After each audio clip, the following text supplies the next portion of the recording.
Welcome back, friends. Today we have two projects. We have a running rabbit and a rocking rabbit. I am super excited about these. They turned out so cute. So the first thing I'm doing is I am staining all my pieces with a water-based stain. I use Saman. I don't even know if I'm saying it right, but the dark oak. Now you'll see that I actually didn't need to stain that side. I needed to stain the other side. So I will turn it around in a second and get it the right side stained. This is the back side and I want it stained and finished the way we're going to finish the rest of the rabbit, just in case you see the back of it wherever you decide to display it. So I'm just using a makeup sponge and wiping it on, and then you'll see me wipe it back with a baby wipe. This dries rather quickly, so we will be on to the next step shortly. I want to mention the doweling that I have to hold this rabbit up in the photo is not the right size. I didn't have the correct size on me, so I just took a smaller size to demonstrate, but in the kit it will indeed be the right size. Also in the kit, I am going to give you a fourth and maybe a fifth round base that is wider, because you can decide how tall you want your rabbit to stand, and I felt he needed a wider base to stand the height that I have him, and you'll see that at the end. I have put him above my kitchen cupboards. So now we are going to stain up the cute little rocking bunny. And then we will be on to the next step. I also just wanted to mention that you do not need to stain all the layers of the rocking base, just the front and the back. The same with the little U-shaped pieces at the top. That's what's going to hold the doweling in. You actually don't need to stain any of those. So now we are going to mix up some milk paint, and I am using Sturbridge white, I think is how you pronounce it, and you're supposed to mix up equal parts. I just eyeballed it. It was a little too runny for me, so you're going to see that I add some more in. And I normally, when I want it to be a smooth consistency, use a little whisk. You can even get those mini immersion blenders, but for this project, I was okay if it was a little chunky because I kind of like the texture, but you can see it's really thick. Now you set it aside and it will thicken up some, but I still needed to add some more to get the coverage that I was looking for. So while it's thickening up, we will glue these two bunnies together. I'm using Titebond Quick and Thick wood glue, and we will glue them together and then clamp it and set them aside. You'll notice as soon as I glue this together that I did not paint the right side again, so I will have to stain the other side of this bunny. Make sure it's well lined up, otherwise it won't fit into its rocker well, right? You want your bunny's edges all lined up, and it takes some back and forthing. And if you have glue coming out the edges, that's okay. This stuff dries clear. Just take a Q-tip or something and wipe the excess off. You will find if you put too much wood glue on that it will move around a little bit, so don't put tons on, and make sure you get right to the edges. I didn't get right to the edges on mine, and so then later on I have to go back and get some glue in there. So we're going to glue the rocker together as well, and I believe we have 4 layers all together. The 2 pieces with the slots where the bunny will set go on the inside. And then our 2 pieces that we stained are your front and your back. And again, make sure this is lined up all around so that the bunny fits in perfectly.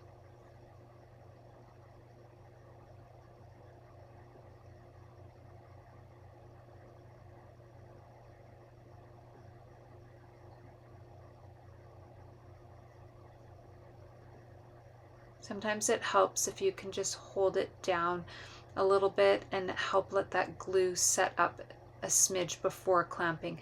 Sometimes clamping, I find, can move the pieces around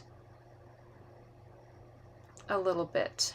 So you just have to be really careful, but you need the clamps on there because sometimes the wood has a smidge of a warp to it. So you can see here's where I added some more, and it still isn't that thick. I think I even add a little bit more in there. I'm just testing my coverage here on the underside of one of my pieces. And because it's so thin, I'll want to cover it like 3-4 times. So adding more paint in, more powder in, and making it thicker will help for better coverage.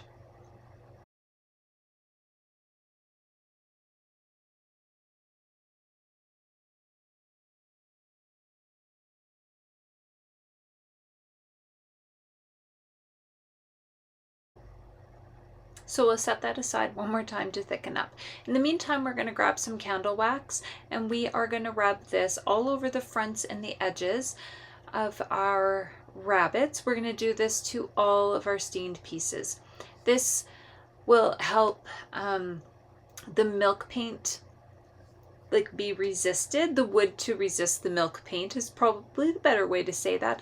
And it does help with the cracking of and chipping of this milk paint too, and that is definitely the look we're going for. I want these guys to look like they have been around for years and that they have been handled a lot. So even when you see that chunks of the candle wax, I'm leaving it. We are going to paint right on over top of that. So make sure you're doing all of your pieces. I always like to finish the back sides of my stuff, so you're going to see me doing all my pieces here. I'm just doing a dry test to make sure that my rabbit does indeed fit in the rocker. And he does, so I'm going to take him back out and you're going to see me stain the back side now that I forgot to do before. And then I will continue on with putting the wax all over. And then we will come back and start adding our milk paint.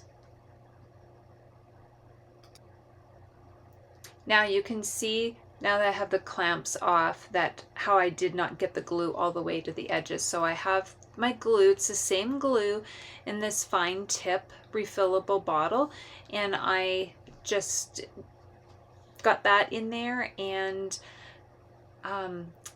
put some more glue in and then clamped it down, and then I'm just going to proceed to wax around it while the glue is drying. Okay, so now we are all ready to start painting. So we will start adding our milk paint. It probably could still be a little thicker, but it's okay. So we're going to add this to all pieces and then we're going to set aside to let it dry. I will come back and help it along with the heat gun, and make sure you're getting your edges as well. This will definitely help add to the look we are wanting.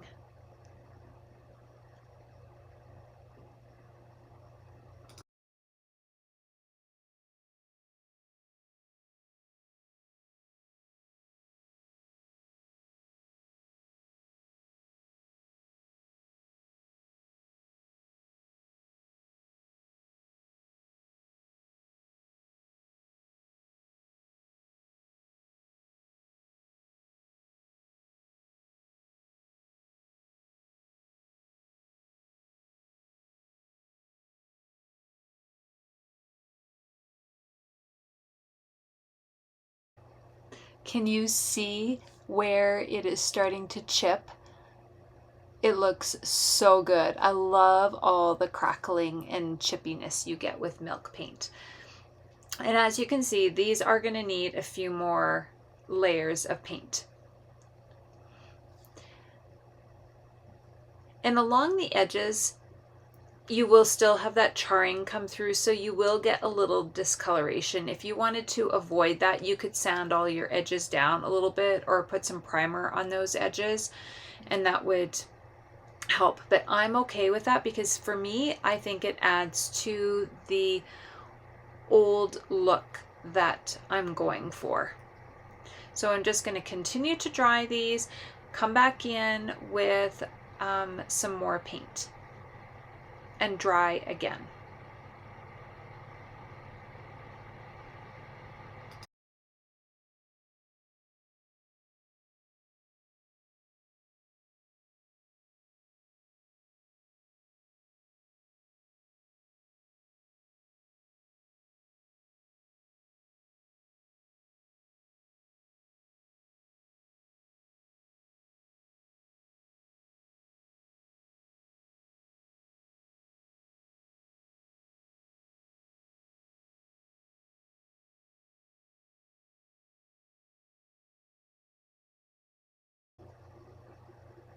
So actually what we're going to do before we put the second layer of paint on is I am going to get these guys glued, and then we are going to use some rusty wire and wire them together.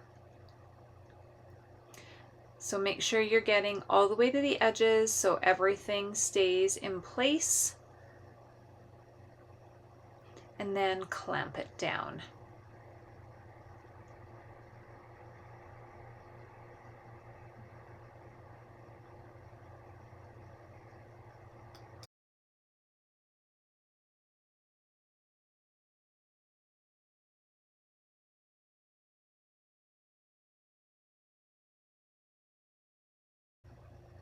So while that is drying, we've got to get our first coat of milk paint on the back side of our rocking bunny.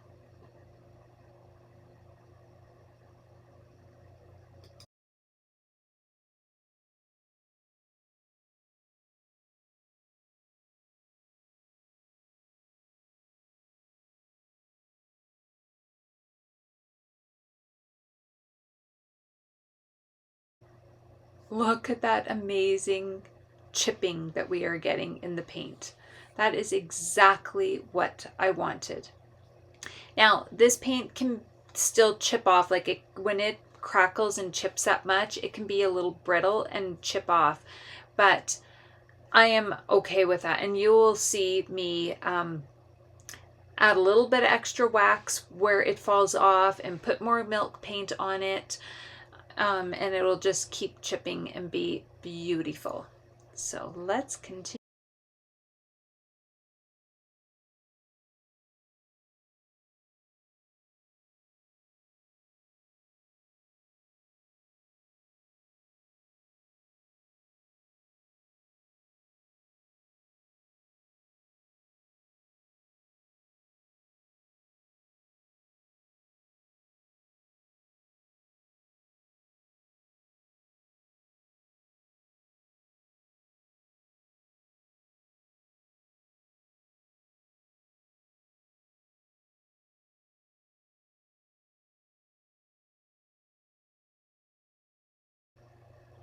Okay, we are all painted and dried. I think this was 3 coats all together. And did you notice that I put a little bit more candle wax on in between my coats? It's not necessary, but I wanted to make sure I was really getting some good chipping. So now I'm just going around and just sanding my edges ever so slightly to give them a little bit more of a worn look so the edges don't look so new. And then I am going to rub over them with clear wax.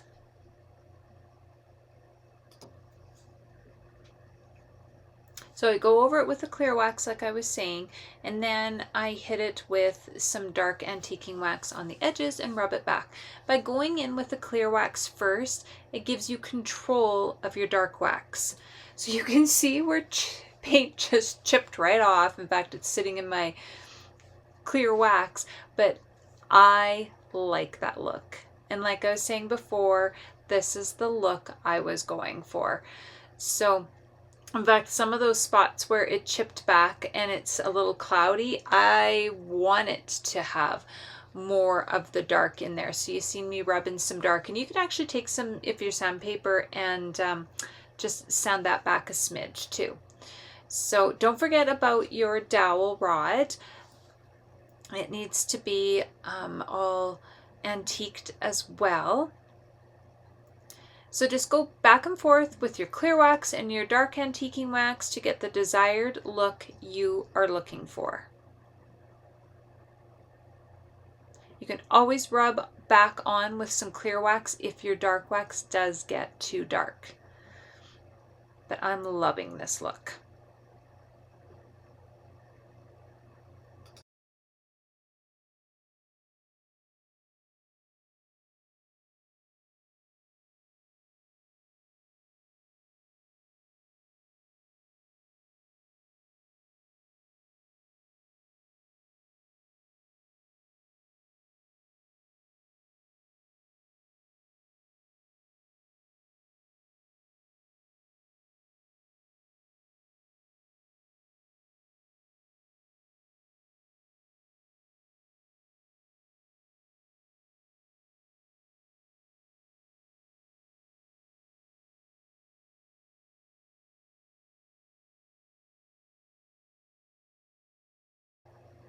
Okay, so now it is time to wire our bunny together.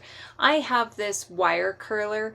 I've had it for like years, probably 20 years. I don't even know if you can still get them anymore. You can just wrap your wire around a paintbrush or a pen or something round, even a piece of doweling. And just wire it on. And you do want to put some glue on the one side. Make sure both sides of your leg are painted. I didn't mention that before, but make sure, because you'll see the back side of this leg from behind, both of the legs. So I just trimmed it to, I don't know, probably 2 inches long, curled it around, and then just bent the wire to where I wanted it.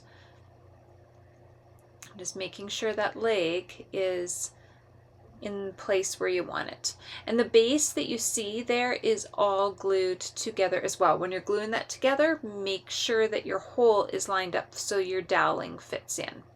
So each leg gets 1 piece of wire, and then the body gets 4 pieces of wire. And I just think this just adds such charm to this bunny.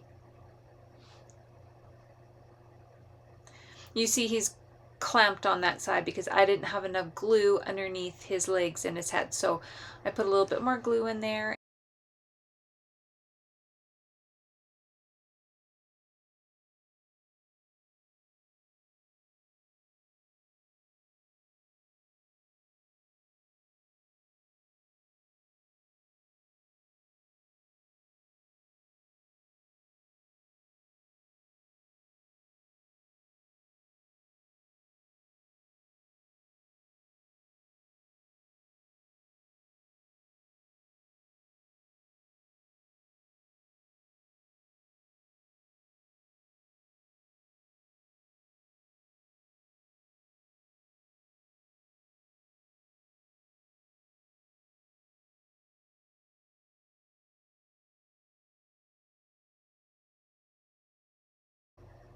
So my husband came home to the rescue and gave me the correct size doweling, so I quick repainted that, and now we are going to attach our back pieces to our bunny. So all 3 of those pieces, the 2 U-shaped ones and then the half circle, are all glued together, and then I just painted the back side and the edge of those. I'm finding the center in the back of the rabbit And I am going to glue that on, put some glue in the bottom of my base and insert my doweling. It's a pretty good tight fit, so you don't need much glue in there. And then we will attach our bunny and we are done. I can't show you gluing the top piece on because my camera is too close, but here's our finished piece.